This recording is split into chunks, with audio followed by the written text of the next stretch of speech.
The classic example would be that a patient who's had their glabella treated goes and tests to see if the glabella is moving, and they keep trying as hard as possible until eventually their orbicularis oculi steps in to help them, and so they do this, and they squint, and they develop a little crease, and they come back for a treatment.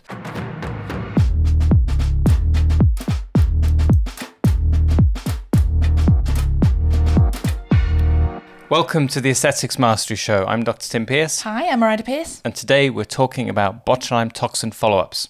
I just had a follow-up myself and I thought, there's actually quite a lot to this. There are lots of ways I think over time you can reduce the number of follow-ups that are required. You can improve your understanding of how botulinum toxin works in different phases. You can reduce the cost to your clinic, and you can reduce the waste of time sometimes that occurs if people have unnecessary follow-ups. So let's dive in. So first of all, tell us about what treatment you had. Before I start, if you're looking forward to learning something, give us a like and I'll do my best to deliver.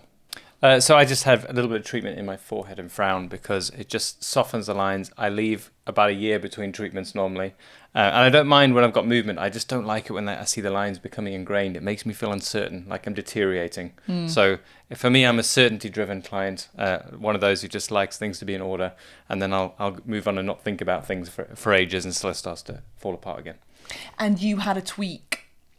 Yeah, just a little bit of asymmetry, really common reason to have a follow-up, and I just popped into the advanced BOTOX course, and Dr. Sharon did a little tiny drop just to get it right. So, should we be doing BOTOX follow-ups as a matter of course? So I think there's two different stages of your career. I think when you start out and you're just learning the trade, it's actually very helpful to get your patients to come back for a follow-up because it's like with anything. There's one thing knowing the theory. It's an entirely different thing getting experience. And it's a great way to get experience is to get people back, have a look at the pictures that you've taken. I recommend marking up and taking a picture of that of your patient because then you can see exactly what each injection actually did. And there is no substitute for that kind of learning because you'll actually see it, the effect with each injection, and then you can learn and adjust with that individual patient, but also you gather this more global wisdom about how things really work in real life. And the second phase? So the second phase is you know what you're doing and you don't want people to come back for no reason because it costs you a lot of time. There's a sense that maybe you should treat them because they've made the effort to come back. And there's a lot of unnecessary time and expense if you're doing unnecessary follow-up. So great for learning. It's probably not good long-term in your business to follow everyone up. But there's a stage where I think it's good. I think it can set a culture as well within your business. Patients come to expect a top up. I mean, top up's a dangerous word anyway, but it's almost like they haven't got their money's worth unless they're coming back in for more. Yeah, and once again, the way around that is to educate your patients on what the follow-up is for, and also to educate them to assess themselves properly. A little bit of self-triage. We do it with complications. You want your patient to know what to look out for. You can do the same with a toxin follow-up. So if this happens, come back for a follow-up. If it's not that, then wait. The classic one we certainly remember in the early days getting caught with is that you don't educate them on the time course. So they ring on day 5 saying, I've got asymmetry. Whereas by day 9, it's gone. So when should we start to think and prepare like that for follow-ups? Yeah, so your preparation for follow-up starts before you do the treatment because it's that key component of educating your patient so that they've got a simple algorithm of when to call you and when not to call you and how it will play out. Because the uneducated patient who've never had a treatment before, or the naive patient's a better way of explaining it, can cause a lot of case noise trying to gather the certainty that they need. So they're not sure how it plays out. They ring back 24 hours later saying with questions. So that's a sign that your consultation hasn't prepared them fully, or maybe the literature that you share with your treatment. So if you've got a good aftercare leaflet that's also informative, that will reduce the number of uninformed or unnecessary follow-ups. So what do you find are the main reasons that patients are coming back for these follow-ups? So I think there are probably 5 categories of follow-up. And the first category is the one that's about efficiency for you. So once you know your trade and you don't need to learn that much more from following up each patient, you don't want patients coming back for no reason. So the unneeded follow-up. There are various reasons why patients might come back for a follow-up when they don't actually need one. The most common is, as you've just touched on, you can just be in the routine of it.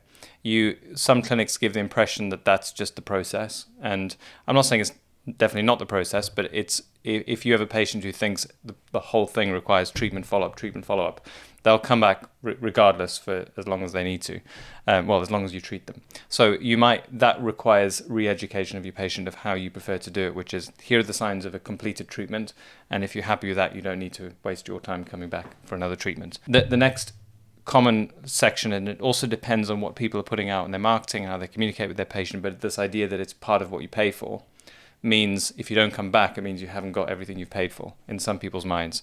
So that's also another re-education that you need to do. You need to explain that, and I believe this is true as well, if you've got zero movement and you treat again, you don't necessarily get any increase, any benefit. You're having an injection with no benefit, ultimately. What about this one used to always confuse me, to be honest, is if someone wants a subtle treatment, so they don't want full frozen, so they're having fewer units, will that then not last as long as going in with the full wham?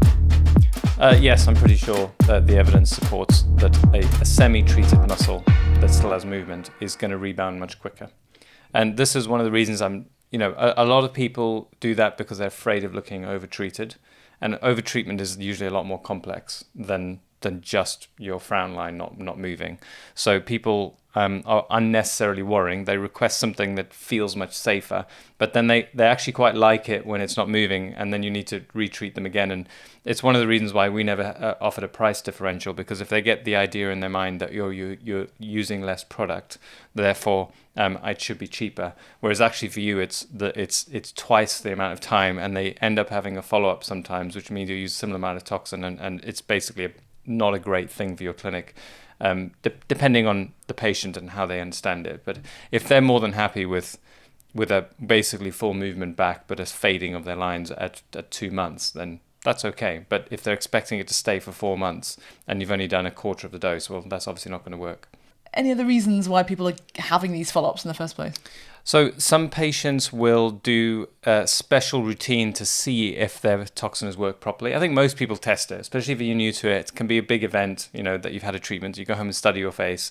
And quite often they will pick up things that are either normal, or they test and test until they finally manage to recruit an additional muscle to create the same movement, and they get their frown lines back. The classic example would be that a patient who's had their glabella treated goes and tests to see if the glabella is moving, and they keep trying as hard as possible until eventually their orbicularis oculi steps in to help them, and so they do this, and they squint, and they develop a little crease, and they come back for a treatment. And you just need to inform them that basically what's happened is you're recruiting additional muscles to try and get a tiny bit of movement, and actually you don't need to do that. If you do a normal frown, there's no crease there, that's a completed treatment. Otherwise you would just end up injecting the glabella when it's not even the glabella that's causing that crease, and they're using these additional muscles. So they just need informing, and patients don't mind that. Probably the trickiest one for new injectors will be the mismatch in expectations. So classic one is a relatively deep line that's fading, and at 2 weeks they come back and say, it's not gone yet, I need a top up. And you just need to make sure that they understand that the effect on the muscle peaks maybe at about 2 weeks, but the effect on your skin is continuous as long as that muscle's not reawakening the wrinkle, I would often say. So if you have no movement, the line is fading. If the lines are deeper, it does take longer than 2 weeks. In fact, it might take 2 or 3 years in someone with a very deep line for you to really get the most out of what a continuously still area will do for recuperation of the skin. So they just need to understand the difference between muscle relaxation and the wrinkle actually fading. They're two different things, really. So what's the next category of follow-up? So next common one might be just simply underwhelming results. And I don't mean those kind of, the muscles had its full effect, but the skin hasn't faded like we just mentioned, but more that there's still lots of movement. And lots of movement, so you need more treatment because it hasn't seemed to work. And obviously there are many different reasons that can happen. Some patients just require more. I think there's certainly a cohort of very cautious injectors who put a little bit less in to make sure that they're safe, and they will have a high rate of follow-ups. And then there are also those who maybe have priced themselves in a slightly uncomfortable position, and they're trying to eke out as much as possible, and that you pay with the follow-up rate if you do that. Some patients just don't respond as easily as well. So you get people who just need a bit more. Some people have bigger muscles than average. Sometimes it's to do with aftercare. So potentially if you got very hot right after the procedure, maybe you've washed some of that toxin out of the intracellular space. Instead of it allowing to settle on those nerves and actually do the job it's meant to do, it just gets washed into the systemic circulation. So those are the broad categories. And what about people who don't respond? Would you try and give them a different toxin brand? Yeah, if you have a non-responder, you can just try topping them up first. That's normally what you do. Keep it simple, and quite often they just need a bit more. The next thing to try would be to try something different, and you're basically implying is there some sort of immune part of this resistance. So they've got an antibody to some part of the toxin, and therefore it's not working. That's actually very rare, though, but it does happen. I've heard it certainly put out there by the reps that it's so rare that you needn't really worry about it. But I've absolutely had patients who just do not respond at all. To one brand? Actually, to all of them. And it's very upsetting for them. I mean, I remember a couple of times going through this process of telling someone, look, there's nothing that I can do with this anymore. We've now tried all 3 doses. In fact, I even tried a type B toxin as well. And that none of them seem to give a significant response. So I can't keep trying. And they get very upset because you've closed off one of the avenues for them to maintain themselves. But do you find that if someone's not getting longevity out of one toxin brand and you try them on another after 12 weeks, does that work? Or are we all just kind of lying to ourselves and really they're just non-responders? I think it tends to work. It feels like about 70% of the time you get a better result by switching if you've already tried a couple of times with underwhelming results. So I think it's worth trying. What's the next reason people tend to come back? So the reason that I came back, which is slight asymmetry. So asymmetry is probably the most common reason, and it's caused by many different things. I think a lot of people fear that it's the injector. So I saw one just this morning that was like, it's fine, I found somewhere cheaper, and they had a picture of a very asymmetrical face. And asymmetry happens to all injectors because there are some variables you can't control. And so I mean slight asymmetry. I'm not talking completely one side frozen and the other side not, because there's too much normal uncertainty in terms of the variables that we can control and the ones we can't. So what is going on that's causing this asymmetry? Well, sometimes it is that you've just injected asymmetrically, and that can be as little as a centimeter or half a centimeter, and that's particularly important when you're dealing with the eyebrows. If you picture particularly the shape of a feminine eyebrow with an arch, you want some movement there. If you're half a centimeter closer on one side than the other, that affects quite a lot of the muscle, the remaining untreated muscle on one side versus the other. So you can knock out effectively about 30% of the muscle that you're doing the lift with, which isn't noticeable at rest. When they raise the eyebrows, you may just get a slightly different shape to the eyebrow. So if you're going to really get tied up in the detail of neatness and injecting neatly, do it above the eyebrows. In the middle part of your forehead is less significant, and glabella is less significant, orbicularis oculi is less significant, but eyebrows and the frontalis is where you pick up very subtle asymmetry.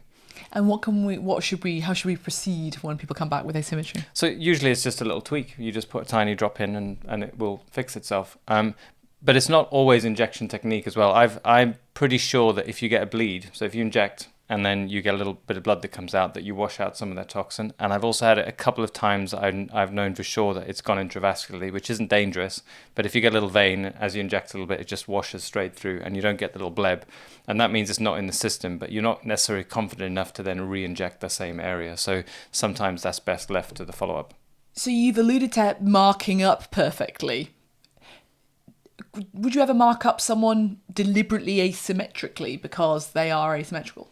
Yeah, that's probably one of the harder ones to deal with, but some people are very asymmetrical. In foreheads in particular, sometimes you have areas where you get muscle that's adhered, it doesn't move very much, particularly after an injury, something like that, you might get that. So there are little things that cause asymmetry which might completely change your treatment. So sometimes asymmetry is caused by the patient's existing asymmetry. Sometimes you can exaggerate that asymmetry even if you do a normal symmetrical result.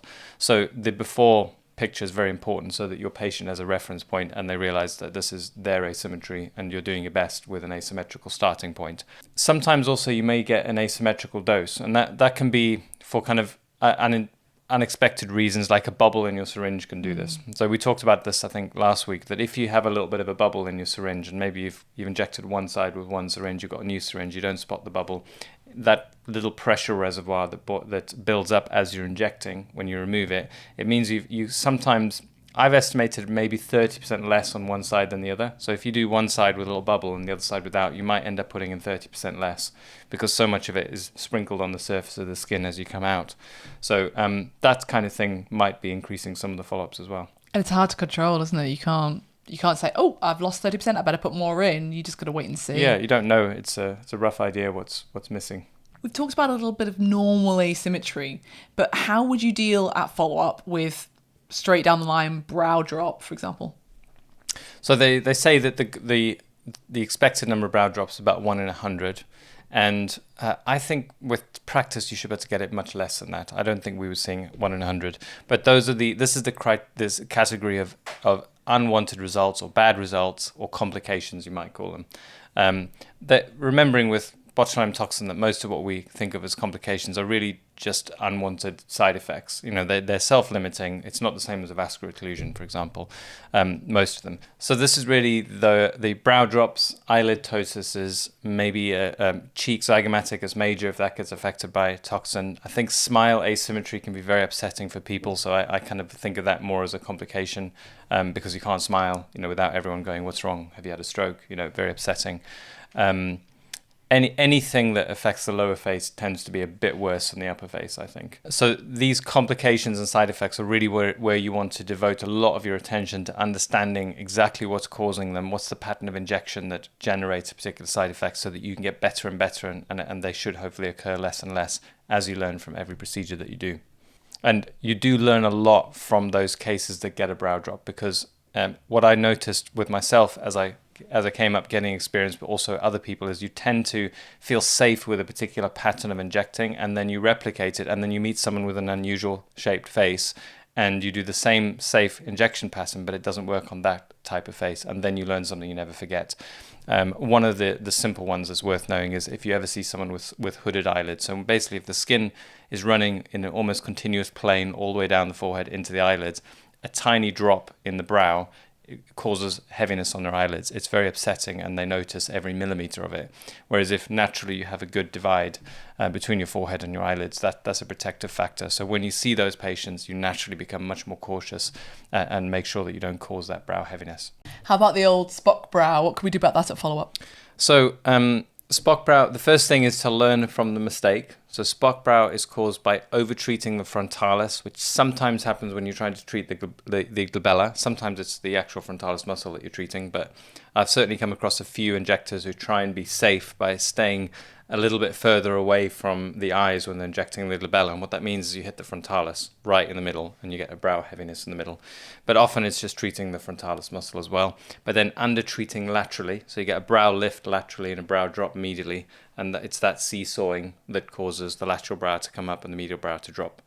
So the first thing is learn how it's caused so that you cause less of them. And the second one is what can you do to improve it? Now, you can often soften the lateral brow lift, so you can put a little bit over the most lateral part of the eyebrow tail, and that will drop it slightly. But obviously, you don't want to give them a total brow drop.